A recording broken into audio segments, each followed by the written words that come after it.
Hello everyone, welcome to my channel 6 to 12 NCERT classes में आपका स्वागत है। आई होप आप लोग भी बहुत अच्छे होंगे। तो चलिए आज नेक्स्ट क्लास स्टार्ट करते हैं। आज हम लोग 4th चैप्टर स्टार्ट करते हैं जिसका नाम है मानचित्र।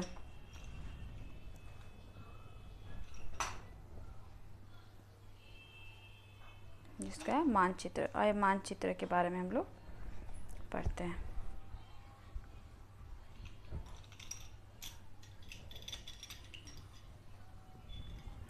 ग्लोब पृथ्वी के अध्ययन के लिए काफ़ी उपयोगी होता है, लेकिन जब हम पृथ्वी के किसी विशेष भाग जैसे कोई देश, राज्य, जिला, गांव तथा शहर का अध्ययन चाहते हैं तो ग्लोब उपयोगी साबित नहीं होता। इस परिस्थिति में हमें मानचित्र की सहायता लेनी पड़ती है। मानचित्र को मैप भी कहते हैं। मानचित्र पृथ्वी की सतह या उससे एक भाग का पैमाना के माध्यम से चपटी सतह पर खींचा गया चित्र है।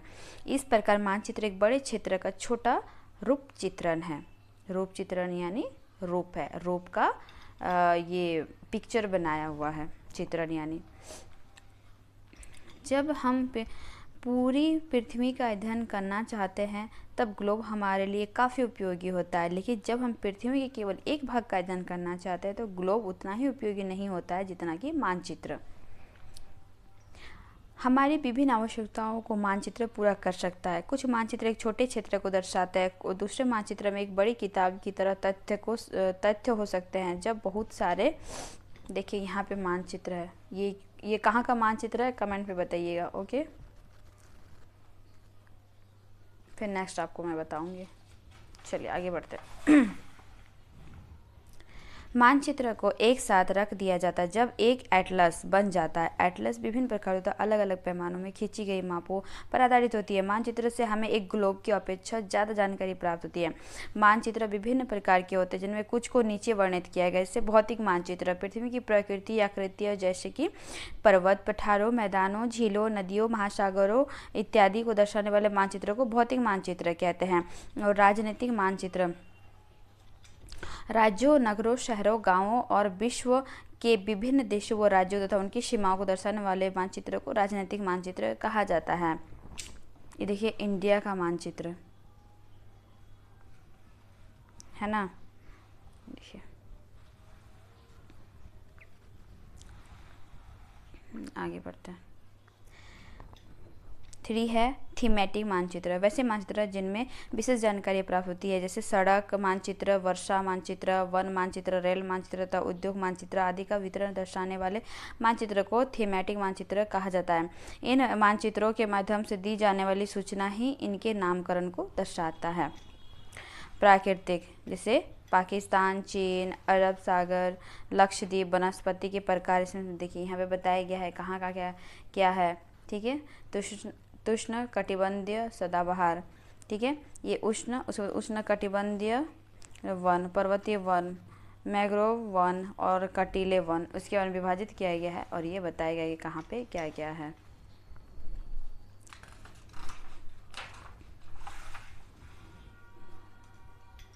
मानचित्र की भाषा। मानचित्र के तथ्यों को दर्शाने के लिए शब्दों के बदले चिन्हों का प्रयोग होता है। मानचित्र के निम्नलिखित प्रमुख तत्व है: पैमाना, प्रतीक या चिन्ह, दिशा तथा रंग।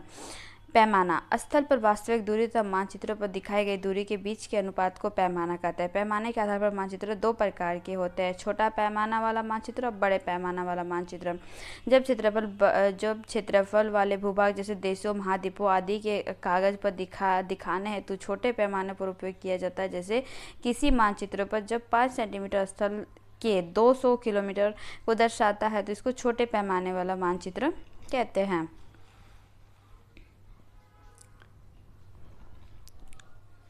जब छोटे क्षेत्रों वाले भूभाग जैसे गांव, शहर आदि को दिखाना होता है तो बड़े पैमाने का उपयोग होता है। जैसे किसी मानचित्रों पर जब 5 सेंटीमीटर की दूरी स्थल के 200 मीटर की दूरी को दर्शाता है तो इसे बड़े पैमाने वाला मानचित्र कहते हैं।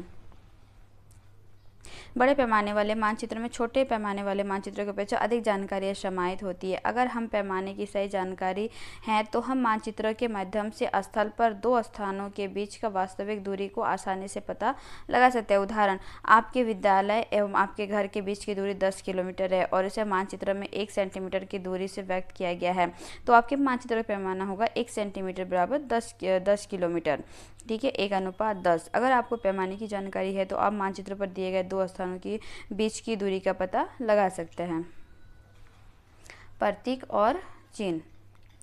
मानचित्रों पर अलग अलग प्रकार के चिन्ह का प्रयोग होता है। इन्हें विभिन्न व्यक्ति भिन्न रूप से विभिन्न तथ्यों को प्रदर्शित करने के लिए उपयोग में लाते हैं। ये चिन्ह रेखा, बिंदु, वर्ग, वृत्त, त्रिभुज आदि के द्वारा दिखलाए जाते हैं। अगर हम किसी क्षेत्र विशेष की भाषा से अपरिचित हैं तब भी हम मानचित्र में दिए गए इन चिन्हों की सहायता से उस क्षेत्र के बारे में पर्याप्त भौगोलिक जानकारियाँ प्राप्त कर सकते हैं।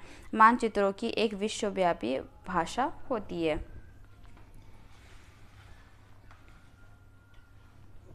है जिसे सभी आसानी से समझ सकते हैं। इन प्रतीक चिन्हों के उपयोग के संबंध में एक अंतर्राष्ट्रीय सहमति है। ये चिन्ह रूढ़ या प्रतीक चिन्ह कहलाते हैं। रेलवे लाइन की चिन्ह। ओके, रेलवे लाइन के चिन्ह ऐसे है: पक्की सड़कें, पक्की, कच्चे, ऐसे, सीमा, अंतर्राष्ट्रीय, राज्य, जिला, ऐसी दिया हुआ है। और नदी, कुआं, तालाब, नहर, पुल के बारे में, मंदिर, गिरजाघर, मस्जिद, पोस्ट ऑफिस, पोस्ट एवं टेलीग्राम ऑफिस, पुलिस स्टेशन, बस्ती, कब्रिस्तान, पेड़, घास इत्यादि मतलब प्रतीक है, चिन्ह और रूढ़ी चिन्ह। ओके, आगे बढ़ते हैं। दिशा। मानचित्र के ऊपर दाहिने तरफ के तीर का निशान अंकित होता है जिसके ऊपर उत्तर लिखा होता है। यह तीर का निशान उत्तर दिशा को दर्शाता है। जब हमें उत्तर दिशा का ज्ञान हो जाता है तब हम चारों दिशाओं को आसानी से खोज पाते हैं। चित्र 4.5 में 4 मुख्य दिशाओं का उत्तर, दक्षिण, पूर्व एवं पश्चिम को दिखाया गया है। वे प्रधान दिग्बिंदु कहे जाते हैं। इन दिग्बिंदु के बीच 4 और दिशाएं होती हैं: उत्तर पूर्व, दक्षिण पूर्व और दक्षिण पश्चिम तथा उत्तर पश्चिम। इन बीच वाली दिशाओं की मदद से किसी भी स्थान का सही स्थिति का पता लगाया जा सकता है। ठीक है, देखिए इसे उत्तर, दक्षिण, पूर्व, पश्चिम। ठीक है, उत्तर पश्चिम ये हो गया आपका उत्तर पश्चिम, उसके बाद उत्तर पूर्व, उसके बाद पूर्व दक्षिण यानी दक्षिण पूर्व और दक्षिण पश्चिम। ये ऐसे सर्कल वाइज। ओके, देखिए इससे पता लगाया जाता है उत्तर, दक्षिण, पूर्व, पश्चिम। उसके बाद इस साइड वाला अपने आप पता चल जाता है। ठीक है, तो इसको बोलते हैं प्रधान दिग बिंदु। इसको बोलते हैं प्रधान दिग बिंदु, इसको कहते हैं दिक् सूचक। ओके,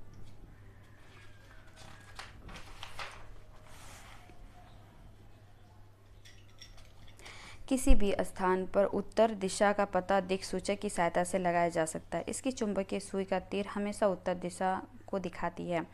रंग। मानचित्रों पर तथ्यों को स्पष्टता से दर्शाने के लिए विभिन्न रंगों का उपयोग होता है। जैसे जल के लिए नीला रंग, काले रंग से रेल मार्ग, हरे रंग से वन वनस्पति, पीले रंग से कृषि प्रदर्शित की जाती है और भी अन्य तथा इन रंगों से दर्शाया जाता है। रेखा चित्र। एक चित्र जो पैमाने पर आधारित न होकर याददाश्त और स्थानीय अवलोकन पर आधारित होता है। अगर आप किसी स्थान पर पहुंचना चाहते हैं लेकिन आपको उस रास्ते की नहीं होती, तब आपका मित्र जिस रास्ते की जानकारी है एक कागज पर उसका कच्चा नक्शा बनाता है और इस कच्चे नक्शे को ही रेखाचित्र कहते हैं। रेखाचित्र बिना पैमाने के बनाया जाता है। खाका। एक छोटे क्षेत्र का बड़े पैमाने पर खींचा गया रेखाचित्र खाका कहलाता है। एक बड़े पैमाने वाले मानचित्र से हमें बहुत सी जानकारी प्राप्त होती है, लेकिन बहुत सी ऐसी जानकारी है जो हमारे लिए आवश्यक होती है, उन्हें हम मानचित्र से प्राप्त नहीं कर सकते। जैसे भवन की ऊंचाई, किसी कमरे की लंबाई इत्यादि। ऐसी जानकारियों को हम खाका के माध्यम से आसानी से प्राप्त कर सकते हैं। देखिए इसमें कैसे बनाया गया है, देखिए, है ना। देखिए इसे पंचायत, बैंक, खेल का मैदान, कुआं, मतलब इस तरह से आकृति बनाया जाता है एक खाका के लिए। क्या वो समझ में आए कि पंचायत भवन है तो लेफ्ट है कि राइट है, किधर बैंक है, किधर ढोबा है, किधर बाजार है, किधर कुआं है, ऐसे करके रेखाचित्र बनाई जाती है। ओके, जिसको खाका कहते हैं हम। और एवरीवन, यहीं पे आपकी चैप्टर ख़त्म हो जाती है। ये बहुत छोटी चैप्टर थी, ये ख़त्म हो जाती है और आप लाइक एंड सब्सक्राइब करिएगा। ओके, और यहाँ पे कुछ क्वेश्चंस वगैरह दिए हुए हैं। यहाँ पे देखिए कुछ क्वेश्चंस वगैरह है। ओके, तो 4th चैप्टर आपका यहीं पे ख़त्म हो जाती है और नेक्स्ट हम लोग 5th चैप्टर स्टार्ट कर देंगे, पृथ्वी के प्रमुख परिमंडल। तो लाइक एंड सब्सक्राइब करिएगा और thank you everyone. Okay, bye bye.